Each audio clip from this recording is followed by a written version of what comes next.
অনেক সময় বাড়িতে কেক বানাতে গেলে একদম পারফেক্ট হয় না, তাই তো এই ভিডিওটা আপনারা যদি বিনা স্কিপ করে দেখেন তাহলে খুব ইজিলি বাড়িতে বানিয়ে নিতে পারবেন সুপার সফট স্পঞ্জ কেক, আর খেতেও অনেক স্বাদ।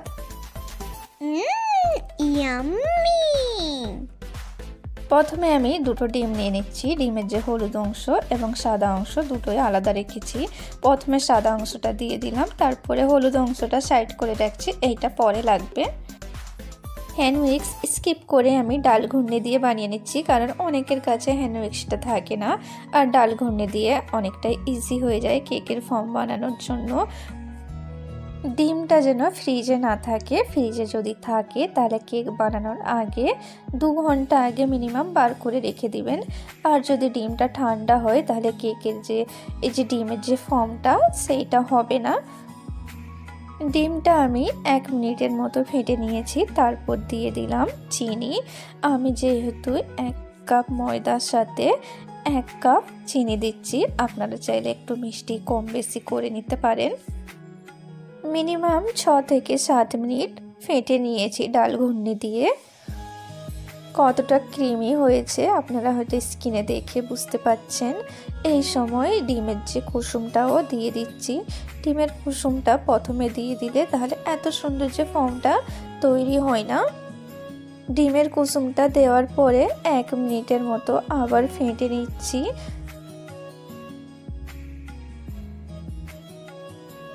তারপরে কমলা লেবুর যে খোসাটা গ্রেট করে দিয়ে দিচ্ছি, তার সাথে দিয়ে দিলাম ভ্যানিলা এসেন্স। ভ্যানিলা এসেন্স যদি হাতের কাছে না থাকে স্কিপ করতে পারেন। সাদা তেল দিয়ে দিলাম 25 গ্রাম। তার সাথে যে কমলা লেবুর জুসটা সেইটাও আমি দিয়ে দিচ্ছি। কমলা লেবু যদি না থাকে গন্ধরাজ লেবুও দিতে পারেন, না হলে মৌসাম্মি লেবুও দিতে পারেন।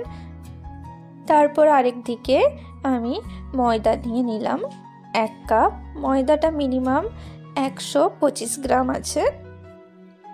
তারপরে দিয়ে দিলাম 1 চামচ মিল্ক পাউডার, তার সাথে দিয়ে দিলাম 1 চামচ কর্নফ্লাওয়ার, তার সাথে যাবে বেকিং পাউডার। বেকিং পাউডারটা 1 চামচ দিতে হবে, আর বেকিং সোডাটা একদম অল্প দিতে হবে।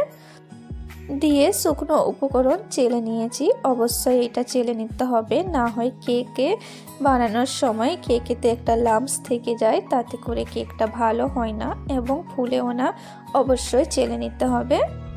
তারপর শুকনো উপকরণ আমি 2 বার ধরে দিয়ে দিচ্ছি। প্রথমে 1 বার দিয়ে একদম আলতো হাতে মাখিয়ে নিতে হবে।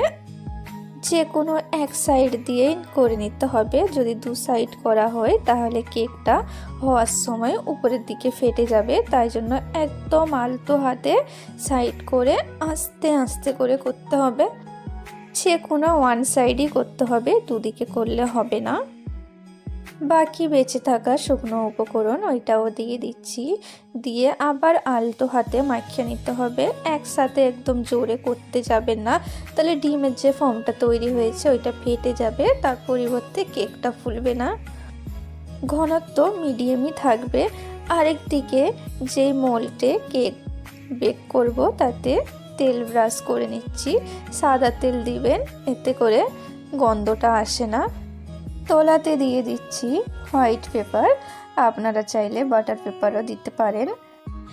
কেকের জন্য বানানোর মিশ্রণটা ঢেলে দিচ্ছি মোল্ডে। ঢেলে ভালো করে একবার ঠুকে নিতে হবে। নিচে যদি কোনো বাবলস হয়ে থাকে তাহলে সেইটাও কেটে যায়।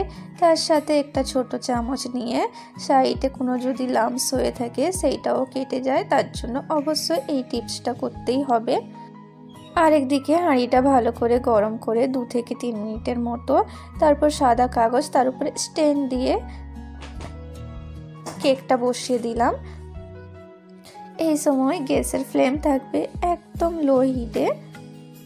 ফিরে এলাম 20 মিনিট পরে, আর একটু হবে তার জন্য চাপা দিয়ে রেখে দিয়েছিলাম আরও 5 মিনিটের মতো। মিনিমাম আমার 30 মিনিট লেগেছে কেকটা বেক করার জন্য। কেকটার কালারও কত সুন্দর এসছে, দেখে হয়তো বুঝতেও পাচ্ছেন কতটা সফট হয়েছে।